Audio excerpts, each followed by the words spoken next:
Hello viewers, இது திரைச்சாரல். இன்னைக்கு நம்ம இந்த வீடியோவில் எதை பற்றி பார்க்க போகிறோம்னு சொன்னால், ராஜ்கிரண் தயாரித்த 5 படங்கள் ஓடியதா அப்படிங்கிற விவரத்தை இப்போ நம்ம இந்த வீடியோவில் பார்க்க போகிறோம். ராஜ்கிரண் பிறப்பில் ஒரு முஸ்லீம். இவருடைய இயற்பெயர் முஹைதீன் அப்துல் காதர் என்பதாகும். இவர் ஒரு நடிகர், தயாரிப்பாளர், இயக்குனர் என பல முகங்களை கொண்டவர்.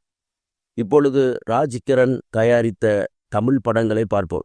1988 வெளிவந்த ராசாவே உன்னை நம்பி 100 நாள் ஓடியது, ராமராஜன் நடித்த படம்.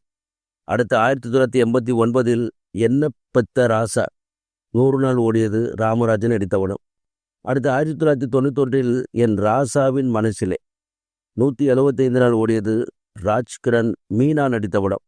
அடுத்து 1993 அரண்மனை கிளி 175 நாள் ஓடியது, ராஜ்கிரண் அஹானா நடித்த படம். அடுத்து 1995 எல்லாமே என் ராசாதான் 70 நாள் ஓடியது, ராஜ்கிரண் சங்கீதா நடித்த படம். இந்த 5 படங்களும் ராஜ்கிரண் தயாரித்த படங்களாகும். இவற்றில் என் ராசாவின் மனசிலே, அரண்மனை கிளி ஆகிய 2 படங்களும் வெள்ளி விழா படங்களாகும். இரண்டுமே நல்ல வெற்றி படங்களாகும். தமிழ் திரையுலகில் அந்த நேரத்தில் திருப்பத்தை ஏற்படுத்திய படங்களாகும்.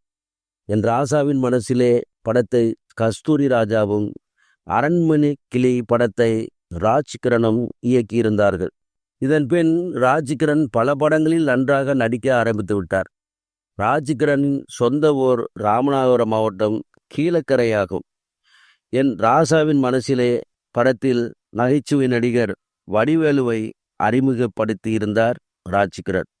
ராஜ்கிரண் தயாரித்த எல்லா படங்களுமே இளையராஜா இசையமைத்த படங்களாகும். எல்லா படங்களிலும் அருமையான பாடல்கள் இடம்பெற்றன என்பது குறிப்பிடத்தக்கது.